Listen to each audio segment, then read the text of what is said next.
Everyone, a warm welcome to this CGTN panel. I'm Wang Guan, host at CGTN. I think it's fair to say that COVID-19 pandemic has touched upon so many lives, for better or worse. It has tremendously changed the way we work, we live, we relate to each other, and for many of our panelists today, the way we study. I want to introduce all of you today. We have a cutting-edge group of students from China and America. It's so good to see all of you, ladies and gentlemen, and thank you for your patience. They are Juan Nova, student at Princeton University. So Eugene, student at Peking University. Lucia May Cesaroni, student at Barrington High School. Zhou Zhenyi, student at Wuhan University. Becca Romo, recent graduate at California State University. Qixin Yi, freelance photographer, a recent graduate. Katie Spurry, solar sales manager, based in California. And Wang Zhongnan, student at Communication University of China, my alma mater.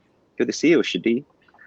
Of course, viewers like you can leave your questions and comments on your favorite social media where you're watching this panel discussion.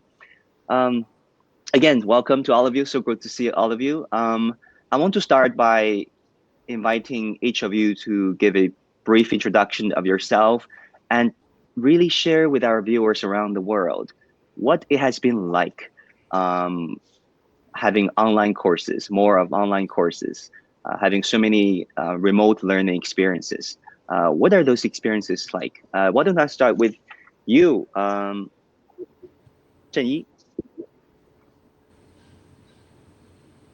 Zhou Zhenyi, can you hear me?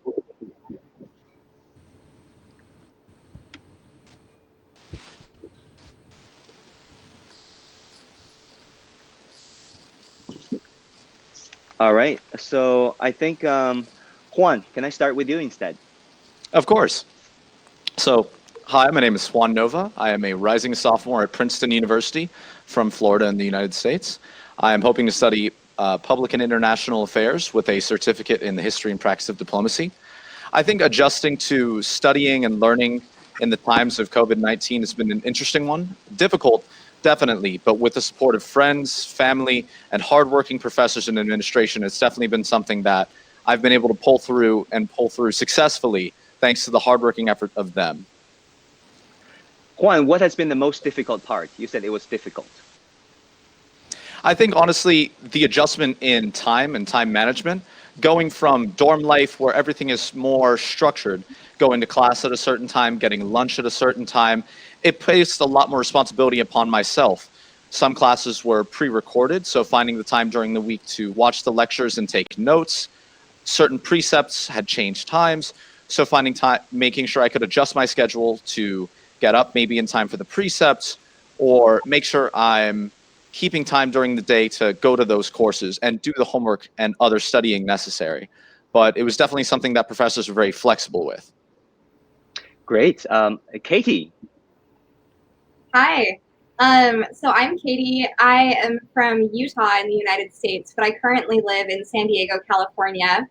I am also a recent graduate. I graduated with my master's in international affairs, so similar to Juan.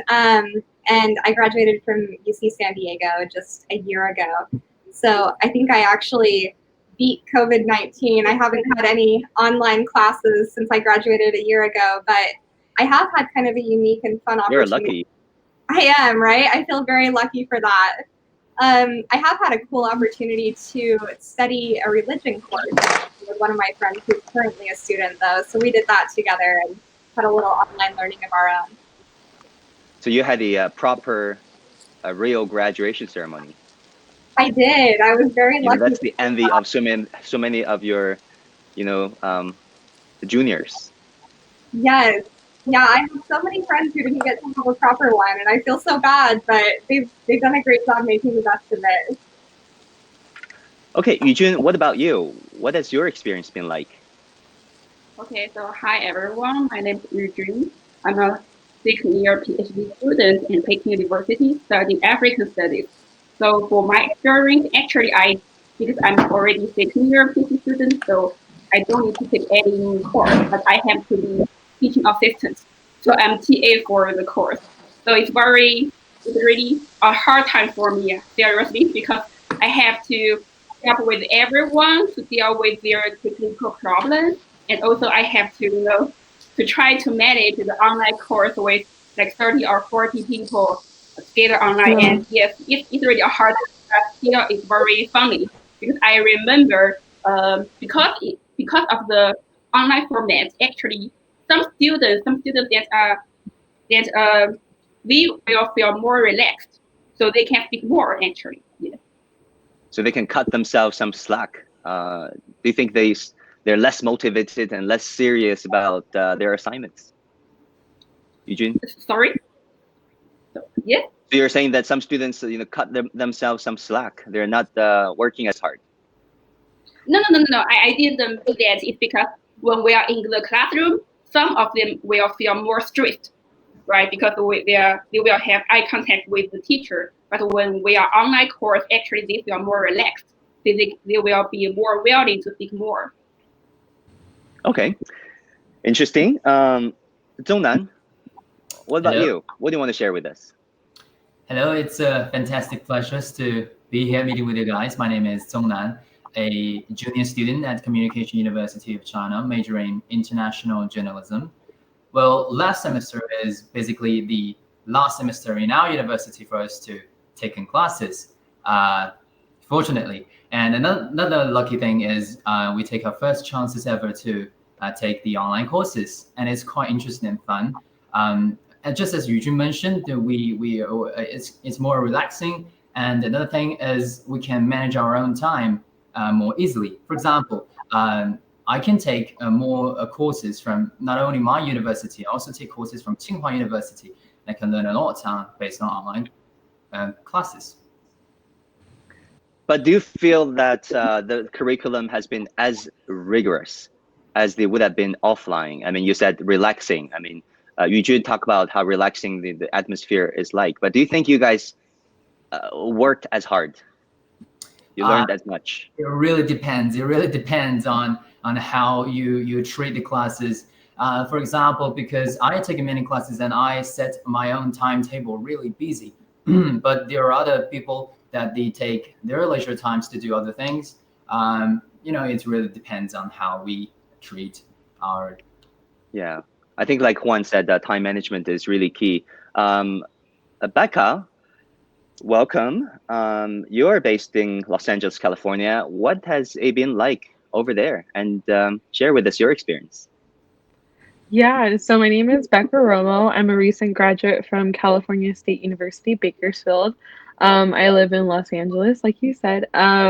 It's been really hard, honestly. It's a little bit scary out here. There's a lot of different things going on around us, but I think just staying home and being safe is really important right now. And regarding studies, it's just been kind of hard to keep up with everything. I think some courses were a little bit more difficult to just, continue on with. I usually was taking courses in digital media, and so it's a lot of working with other people and like recording videos, things like that. And so that was kind of hard to adjust to, social distancing and just trying to stay home and not break any of the stay-at-home orders while trying to finish all of my assignments. So it did get a little bit more difficult, as well as with the motivation to finish my senior portfolio and everything. And so I think just the discrepancies between trying to stay motivated to finish my last semester and just staying safe. Motivation is very important. I share that sentiment. Zhenyi, do we have you back? Are you there?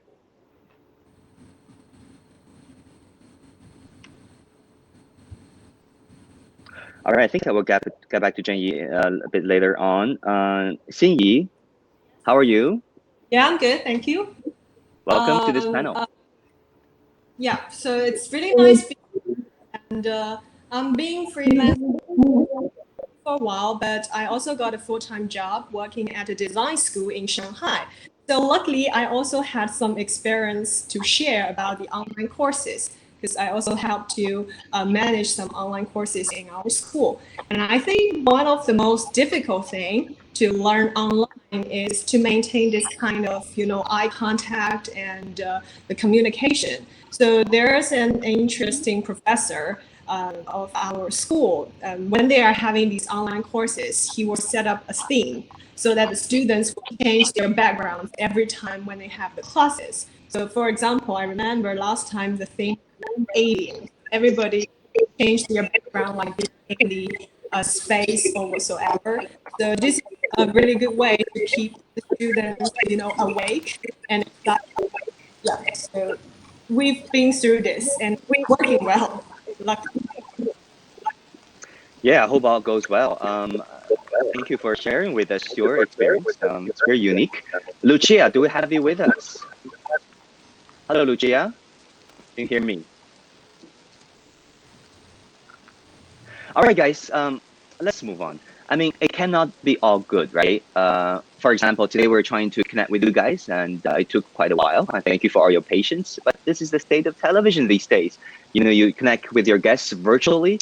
I'm sure there have been many challenges for you guys too, by working, by studying remote and studying virtually. Juan, why don't I start with you? What has been your biggest struggle, biggest headache? Because we look around, so many students are even asking for refunds. They're like, universities are not offering them as much as they would have had all the courses been offline.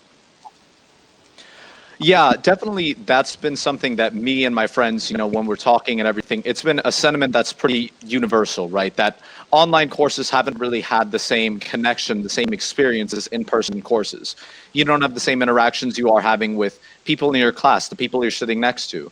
And you're also not having the same interactions that you would with the professor. For example, if you were to go to their office hours in person. That's, I think, a lot of the sentiment behind a lot of people's requests for refunds, that the level of education received online is not equal to that of in-person education. However, I would say, in a sense, the information would be the same. It's sort of the experience that is different. And I think that's what makes it so difficult. For example, what I brought up, the office hours with professors, right? It was a lot easier when it was in person to go and get those in-person questions, that in-person experience, those conversations with the professor, if you had clarifications on a topic, a reading, or something of the sort. Versus online, although they hold the meetings, virtually now, it may be a bit difficult to feel that connection with the faculty, with the administration. But I think it's something that people have worked hard to do. For example, I took Chinese through the language program at Princeton, which is very, one-on-one interaction based, especially in the class environment. And I think they did an amazing job of the individual sessions that we have every week of maintaining that connection, those casual conversations, and helping us develop the language in an academic way and also in a more personable way. Right. Tengnan, are you there? Yes. Do you agree Yes. with what Juan has just said? Okay. Why don't I go to about people, but about yeah, Tengnan, go ahead. I mean, Juan talked about the downsides as well as the benefits of studying online. Do you agree with what he said? Yes, of course. I think, well, the funniest thing is not about the people itself, it's about the technical. So all the problems, the major problems occur by the technical errors that have been made in a class. Take me, for example. I've been coming through some barriers when we're having online classes.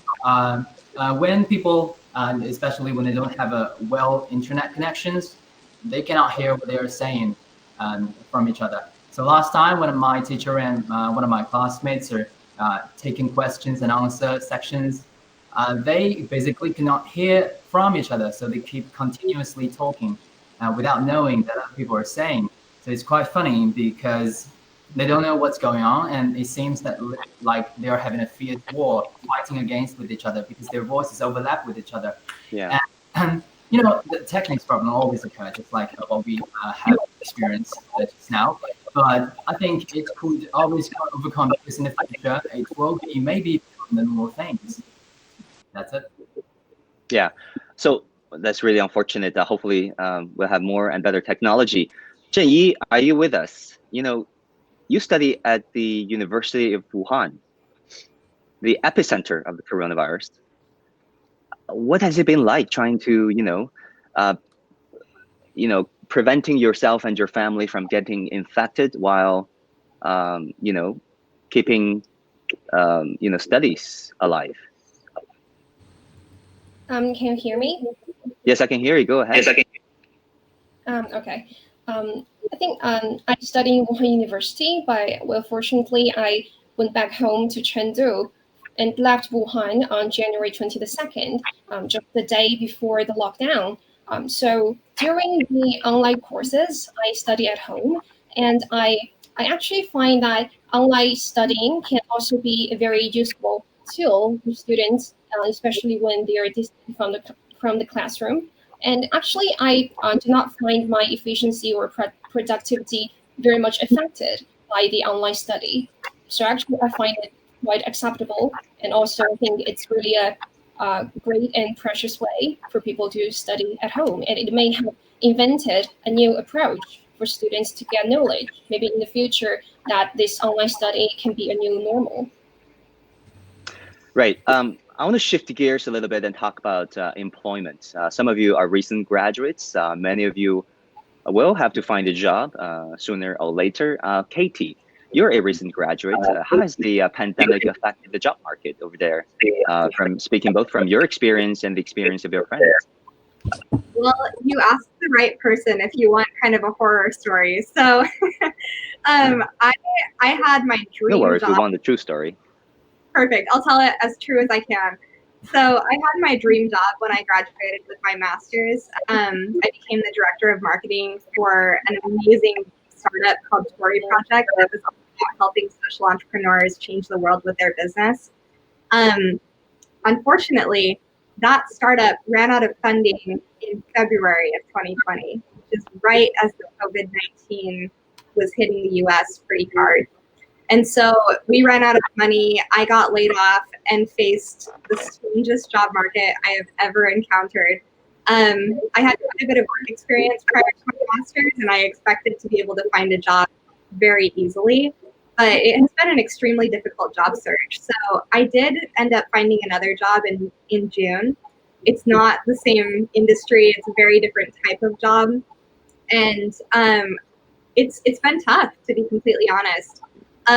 What I'm starting to think is that entrepreneurship might actually be the right choice for me during this time when things are so strange. This might be the right time to really just start working on my own business and see what I can accomplish. All right. I do hope things will look up soon, but it's a tough balance between reopening the economy, the job market, and preventing a second wave of COVID-19, right? Becca, what about you? You are a recent graduate. How has job hunting shaping up for you? Yeah, so actually, right when the lockdown happened, I was put onto paid administrative leave at my job when I was working at the university I was going to. And so that was a little bit of comforting just because I was still getting some kind of funding to support myself. And then by the time May came around, I was let go, unfortunately. And so I had to kind of put myself into a situation where I was looking for jobs.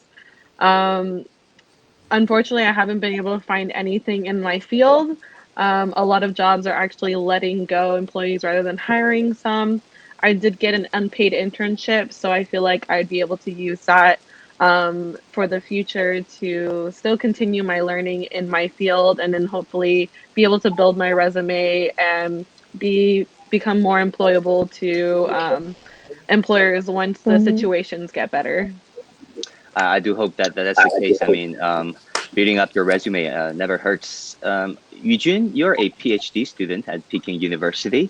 Do you have to look for a job pretty soon? I mean, what has been the situation in your area of expertise?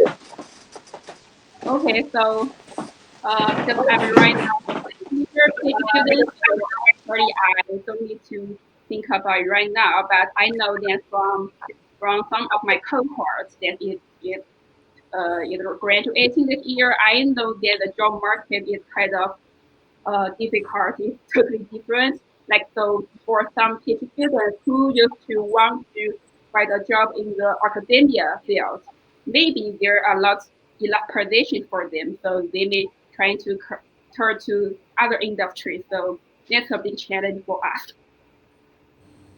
Right. Jin-Yi, what about you? You are a senior. You're a junior. Right? Yes. I think I remember me being a junior. I was not so long ago, or so it feels like. Are you and your classmates talking about looking for jobs already? I mean, it's only 1 year away from, going to the job market. Yeah, I think most of the students, especially my friends around me, are still applying for the graduate education program. Like me, I'm planning to be to still get further education in the period of postgraduate. And I think the pandemic affected me in the choice of my major for my further education. Because as a law student, I'm about to choose a specific field of law to study in the postgraduate period. And during the COVID-19 pandemic, as we know, a lot of questions of international law has been raised. And the coronavirus has made us realize how the world is connected as a whole, and that it takes the joint efforts of the mankind to deal with such kind of health emergency. So because I'm interested in these questions, I'm planning to study international law as a graduate student in the near future. Right, folks. You know what? I don't want to get into politics after all.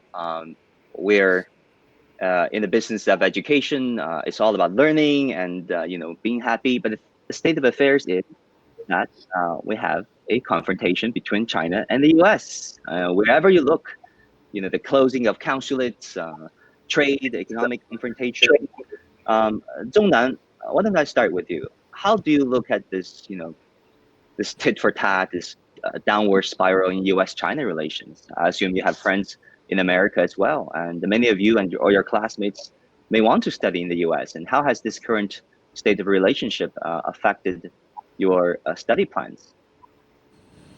Well, because I'm living in Chengdu, and just a few days ago, I just experienced the closing down of the Consulate General in Chengdu. Well, I've not been there, but I've watched the live program. I think personally, I think it's more of a national thing instead of a personal thing. I mean, all of my American friends, I think they're quite friendly to each other between the Chinese and U.S. relationship. And I think for me, myself, I would take it as a more, I think in the future, I think we need more cooperations and I think, in my view, I think I should take more peaceful views to settle down problems instead of a tit for tat, as you have mentioned. Yeah. I think it's not good for all of us because during the COVID-19, it's provide us a window for us to see the world, as all of us should cooperate to develop the vaccine, to cooperate to deal with this lockdown of a country and so on. It's not a time for us to look down and anything and going on another war against each other. Juan, what do you think? You're a student of international affairs. How have you been following this, downward spiral in relations between China and the U.S.? Yeah, definitely. I think the relations have gone down, especially with this recent administration. A lot of sentiments have come up. I think the sort of rise of President Trump's administration has come from some feeling that their voices, some in America feeling that their voices are not being properly addressed and would like a more domestic, isolationist focus. But I think it's important to take into consideration that voices from all across the spectrum in the United States are not being heard. And I don't think isolationism is the key. I think, kind of echoing what has been said before, I think making sure that we're cooperating, that we're working towards a better future for all, ensuring that we're not going tit for tat, as you mentioned before, but that we're working together, whether it be on the vaccine, economic fronts, or socio-political fronts, to ensure that we can come out of this virus not only as stronger as nations, but stronger as, stronger globally. I think it's a very key time. It is difficult, but it's also a very key opportunity for nations all around the world. but specifically the United States and China, to strengthen relations and work towards a better tomorrow? Right. Lucia, do we have you with us? Lucia? You know, let's move on a little bit. Katie, what do you think? I mean, Juan talked about the hostility between the two countries are not necessarily reflective of the views of all Americans. Do you agree? I very much agree with that. And as a personal example, US-China relations are especially important to me because I'm a US citizen and my husband is a Chinese citizen. And so not only do I love this country as, another great country in the world, but it's very important for us to be able to travel back and visit his parents and visit his family, and for him to be able to feel safe here in the USA. And so this is something that honestly, I really hope we can resolve. The US and China have so much that we can collaborate and bring to each other in a good way. And it really saddens me to see this relationship evolving currently. And what has been some, tangible impact on you and your family, given the visa restrictions, flights? Well, we had kind of a funny moment. So we were actually in China visiting my husband's family when the coronavirus started to outbreak in China. And so we were following the news very closely because, of course, as people living in the US, we wanted to make sure we could get out of the country if needed. And we ended up having to end our trip a few days early and come back to the US, which was very fortunate because we got back to the US about 2 days before they closed the border. And so, it's definitely affected us personally. Thankfully, it hasn't had any more effect than just cutting a family. But it is a little worrying to think that this might affect our ability to go back and visit family in the future. Oh my God, it's really bad. I hope things will get resolved pretty soon. I mean, after all, politicians should represent the people, right? That's right. Yi, what about you? What do you think of the state of the relations? I think that despite the controversy that do exist between China and the US, we also have a lot of common interest, and especially among the citizens in US and China. For example, I have traveled to US twice, and I also have some American friends. And I think on the level of the communication among citizens, there more importance should be attached to the exchange of culture. And also the students, China and US, are willing to study in each other's country. So I think the communication, exchange of culture, and the cooperations are the most important things that we should focus on. So I also hope that the controversy and the current conflict can be settled in a peaceful way. Becca, do you have anything to add? I agree with everything that everyone is saying. I just think that we live in a time where a lot of things are coming out of what we call the woodworks here. And there's a lot of different things going on politically. And I think it's just important to present ourselves as a very united front, and to just hope that in time this will actually bring the nations closer rather than pull them apart. Eugene, what do you think? Yeah, I totally agree with what Juan just said. So there are always ups and downs for bilateral relationship, but we have to look into the long-term trend. So I think because of my major, I'm doing African studies. So I always have find that there is a huge cooperation potential for US and China in the third market. So I mean, this bilateral relationship between US and China is not only important for each other, but also important for the whole world. So yes, I totally agree. So you don't feel like there necessarily has to be a rivalry between China and the US when it comes to Africa, the development of Africa, because you have been doing China-Africa relations Yes. for quite a while. So I mean, there is always competition, but I don't want to call it, rivalry.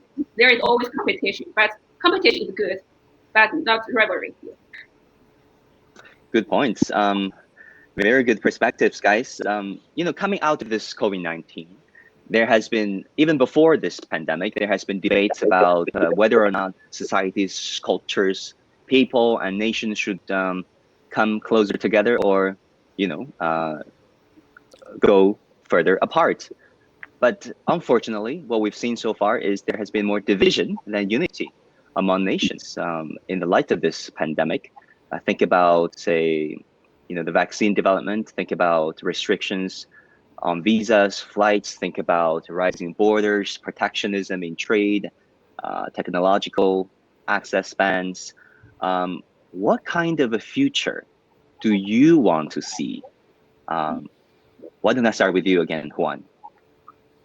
So I think definitely, as you've been saying, like the short-term divisiveness and division and sort of not great competition that's been happening, it's something that we have to accept. But just because we have to accept it doesn't mean that we can't learn from it.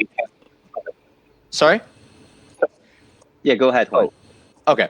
But it doesn't mean that it has to stay that way. I think in the long term, countries, no matter what their background is, no matter what their approaches are, all have a different perspective. And it's from those perspectives that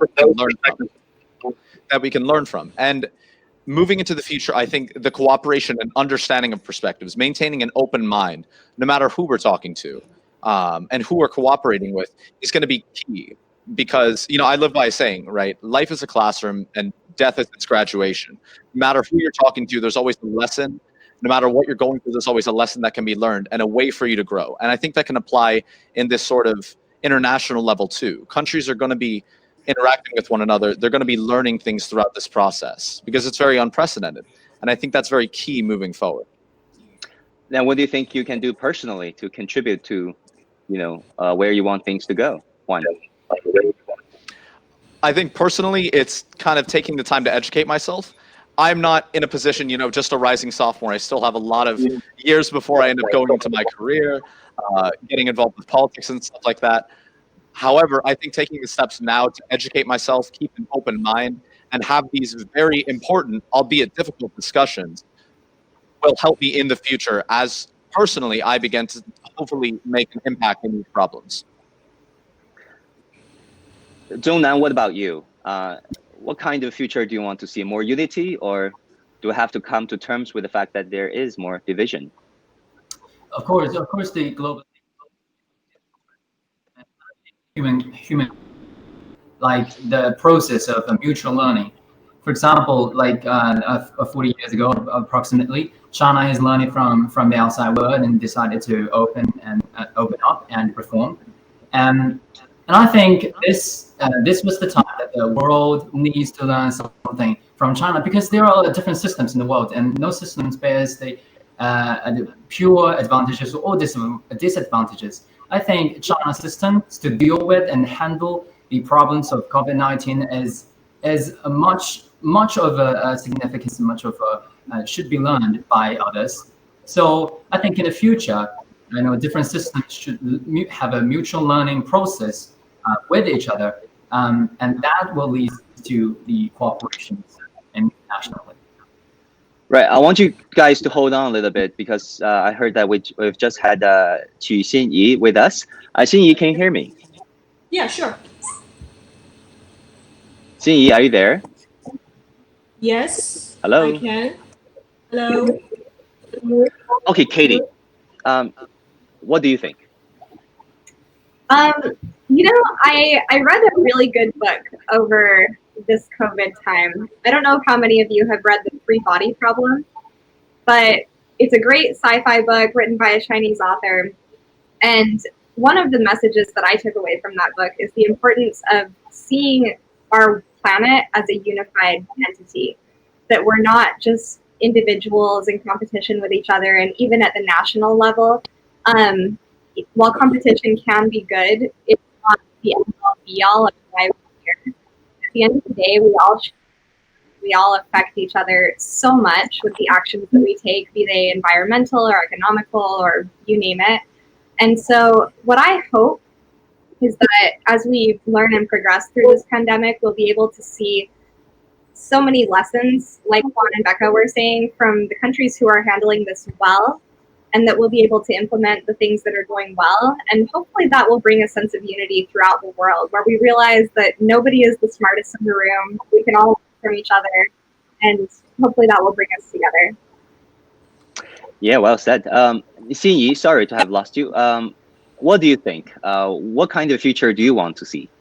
Yeah, I think there are definitely many things that we can learn from this COVID-19 thing. So personally, I think everybody needs to know how to balance the physical and your psychological health, as we've been, locked down for a very long time. So it's very important to, know how to get along with yourself, not to be, so anxious and worried about certain things. And I think from the bigger side of the picture, it's really, well, people probably are more fragile than we can imagine. And now we realize that human beings as a whole community, so we're interconnected in some way. And I really feel sorry, I have to say, to see certain things, happen, like the news and the media. Now they bring more hatred than peace, seriously. So I don't think people, Definitely. fundamentally hate each other, but now in somehow people hate each other. So that's definitely not something I want. And I really hope the relationship between the U.S. and China can, be better, because we are also looking forward for our American professors to come and teach with us. So yeah, I hope it will pass soon. Tell us more about that, Xinyi. Yeah. I'll do it again. Tell us more about that, Xinyi. How has, this U.S.-China relations tit for tat impacted your life and your studies? You talked about your professor, right? Yeah. So actually, before, I think in January, our school has already hired a few very good American professors. They're going to be the course leaders and the program leaders. So we're really looking forward to seeing them and teach with us. But because of the COVID-19, after half a year, they're still not able to come to Shanghai, and we cannot, officially sign the contract and work with them. So I think this whole thing will bring our students and the school as the victims. So this is not something we want to see. The students could have got better education and more exciting classes. However, because of that, everything has to stop on some level. So yeah, I'm It's sorry really to say unfortunate. that. That's really unfortunate. We've also heard about Katie and how this relations have impacted her personally. Anyone else who want to share their personal experience, whether in life or in studies, about how the U.S.-China relations going downhill, unfortunately, has impacted you or your family, friends? Anyone? All right, guys. Actually, Yeah, Eugene, go ahead. Okay. Yeah, maybe I can share something that is kind of positive. That is positive because because of the bilateral relationship between US and China, actually the Carter Center, which is a US NGO, actually it is trying to bring Chinese and US partners together to find some field of cooperation in Africa. So actually, because of this, the relationship right now, actually, there are some organizations that are trying to find opportunities in other fields. So maybe that's also a positive side. Yeah. Lucia, do we have you with us? Can you hear me? Lucia? All right, folks. You know what? As a journalist for the past 13 years, I covered some of the countries you call home, America, as a Washington, D.C. based correspondent for the past 8 years. And recently, of course, I moved back to Beijing and became a news anchor. Both countries, I feel very attached to both countries, both professionally and personally. But like some of you said, the current media reports are, let's be honest, painfully informative, right? They contributed to misconceptions, biases, prejudice. I know some of you are media professionals or work in media-related fields. Give us your perspective, your insight on, how do you look at this media landscape right now, and how they can be should be improved? Juan, again, let me start with you. Of course. Of course. In the United States, I think there's I think it's a well-recognized problem that there's a lot of media. And so the same story, for example, may be reported on in maybe 10 different ways based off the leaning of the station itself. I think there's been a lot of lack of context being brought into a lot of stories. That context being used to paint the story in favor or against one party or the other. And I think it's more than about time that the media in the United States needs to step it up and, in a sense, report more truthfully on things. Take the full context into account. Put the private interests of others aside and work towards informing the people. Because an informed people, an informed populace is most effective in voting, especially in 2020 being such a key year for the United States being an election year. I think it's very important that people need to pay attention to the media that they are consuming to make sure that they're not blindly falling into bias, but they're properly informing themselves of all different perspectives, right? I think it's important that, with media, that people not only consume from one source that may be biased. It's important for them, as I mentioned before when talking about international relations, it's also very important to talk with information, that you need to gather as many perspectives as possible. Talk to people of different mindsets and gather information from different sources, because that's how you gain the most holistic point of view and the most well-rounded understanding of a subject. Right. Tengnan, what do you think? I mean, let's focus on US-China media and their coverage of each other's countries.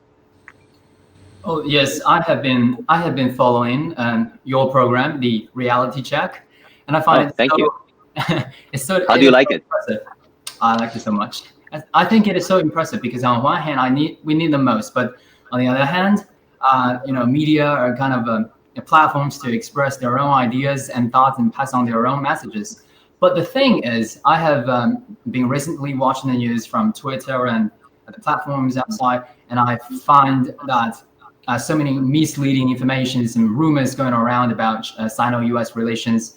I think there is much more important to focus on the fact and truth itself. I think there should be platforms to check the realities, statistics, data, to make the information be reliable. And I think that's the most important things. Yeah. Do you have anything to add? Yeah, since I think Tengnan, right, you just mentioned, I have to say I also watched your program when I was doing my graduate study, and that helped a lot with my essay. So I think I will quote what my supervisor told me: do your research, the more the better. I think the good media environment cannot be formed without the individual's efforts. So as a journalist, I hope everybody can have their working ethics. And I think as a reader, we read news every day. So I also carefully choose which platform I read. So I think for those media that are really doing objective and neutral report, we should support them. I think there are too much information. So we really need to know how to select the things we see. Becca, I saw you were nodding your head and smiling. Yes, I actually, as a journalism student myself, I did it for 4 or 5 years. And I just think it's really important to understand the ethics that goes into journalism, that a lot of journalists, as they're learn that a lot of the work that they're doing is fully based off of factual things that they're learning. They're going to the experts and reviewing them themselves, they're interviewing them themselves, and they're going to peer-reviewed articles, things like that, things that are really reliable. And I think as a reader, a lot of people look at it in a way as they'll go to the source that they think is more reliable, or that they think is going to give them the best information that relates to them. And so I think there's a lot of bias right now against the media, because I think journalists work really, really hard every day to deliver the best news possible. And so I think it's just best to take all of these different articles with a pinch of salt and just if you see something that you don't believe could be right, I think it's best to fact check that yourself and really go to other sources and see if they're also reporting the same thing. And you kind of just want to find patterns in all of those articles, and you'll probably end up with the best results. Take things with a pinch of salt. I would second that. Zhenyi, what do you think? So basically, I'm more a reader, or to say a receiver of news. And I think I do agree with one's opinion that as the receiver, we should always keep in mind that the news might be biased. And also that people have this habit to watch things that are the same with their perspectives. So in that way, people are easily to get polarized by extreme reports. So I think the most important thing for us is to always find different and diverse platforms to see the news and compare the information, and also do our own research, and always hold the scientific and objective attitude to the information sources that we have. And in that way, I guess we can avoid the trap of being polarized by the reports on the news platforms. Katie, how do you like the Chinese and American media's coverage of each other's countries? It's a good question. I actually have not been following it super closely, so I don't think I have a great comment in that regard.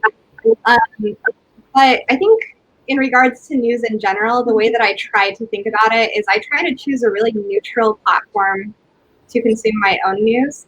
Reuters is the one that was recommended to me, and I like it. I try not to watch more than 15 minutes a day because I think it can get really overwhelming. And I try to fact check with my personal network as well as with experts. So I'm fortunate to know people on all different ends of the political spectrum. I have some very conservative friends, some very liberal ones. I land much more in the middle. And so by talking to people who are on both ends, that helps me kind of formulate my own opinions. And I think that's actually what's most important at the end of the day, is that we're thinking for ourselves, and that we know how to think for ourselves, so that when media comes our way, we don't just blindly consume it, but we analytically think, how do I feel about this? Is this true? Last but not least, Eugene. Yeah, so as a reader, maybe I can only say the first of all, I have to keep in mind that I am shaped by the media. So this first of all, so and second, maybe what I can do is trying to diversify my information sources. And also, and in some cases, I may even contact my friends to check whether the information is correct. Yes. Lucia, can you hear me? I apologize for the technical problems. I think we lost Lucia during the duration of this program. Lucia May Casarani, student at Barrington High School. We hope to have you back next time around. I want to thank all of you for your participation. Thank you all so very much. You know what? I learned so much. There's a saying that goes, you never learn when you speak, you learn when you listen, and I found that to be the case. Thank you all so very much. And I also want to thank our viewers from around the world for tuning in. That will do it for this edition of CGTN Panel Discussion. Do join us next time around. I will see you soon. Be well and be safe. Thank you, guys. Yeah. Thank you.